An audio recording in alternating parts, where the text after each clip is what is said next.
impossible. You just have to want to do it. You just have to have the strength of your convictions, and you also have to not worry about people not liking it. You have to not worry about a bad think piece.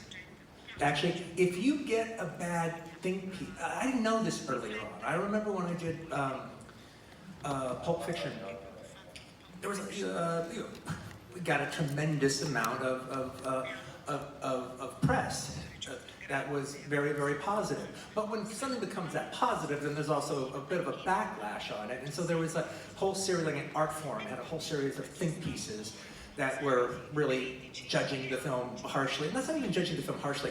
Pretty much just kind of saying, look, don't get so caught up with this guy. This guy ain't that special. This is kind of a fun movie, but this guy ain't all that. And so basically 4 really wordy articles written by 4 different people, all more or less saying the same thing. And I remember, like, at the time, reading it and thinking, Jesus Christ, man, I make a funny gangster film. What's your problem? But then, many, many years later, I found that magazine again. I mean, many, like 10, 15 years later. I found that magazine again, and I reread those pieces.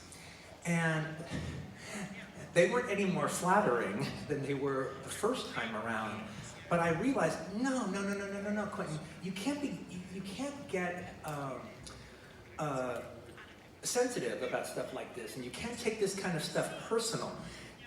If your movie is actually becoming part of the conversation, if you've actually reached the zeitgeist where your movie is actually something to talk about, it's not just a 90 minutes or 2 hours, or in my case, 2 hours and 45 minutes usually, all right, a nice little entertainment to be forgotten about as soon as you leave. If it's actually going to make its mark, then you're going to have people who don't like it. And you're going to have people who are going to respond badly against it. And in a way, if you don't take it personal, they're helping you out. They are making a give and take. They're saying, actually, for as unflattering as they are, they're saying your movie is worth talking about, simply by virtue of 10,000 words, right, to say it. And, and the point being is, no, that is one of the reasons why Pulp Fiction was such a thing, is, it had its strong defenders, and it had its strong people who were like, whoa, what the fuck? No, stop everybody, stop. Well, that's a conversation. That means your movie meant something.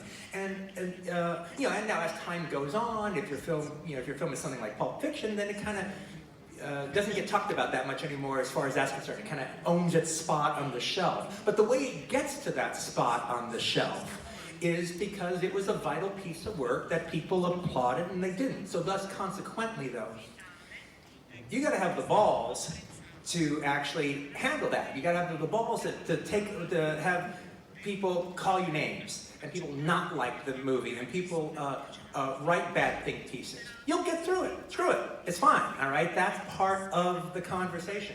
And you have to remember, one of the legacies of Pulp Fiction is, yes, I think we're in an incredibly repressive time right now, but the 80s was just as oppressive. It just had a slightly different personality than now. And you could say the permissiveness of the 90s, when the pendulum swung back, Pulp Fiction was a big part of that. So thus, I was still dealing with a movie-going public and a press that was still coming from a 1988 perspective when I did Pulp Fiction. So, if they had already gotten there to where they, to where the press was like when Seven came out, if the press was already there when Pulp Fiction came out 4 years later, it wouldn't be the same response, at least as far as like the outrage from the people who didn't respond to it or the bad think pieces. I think I got a little too rambly, but that's the idea.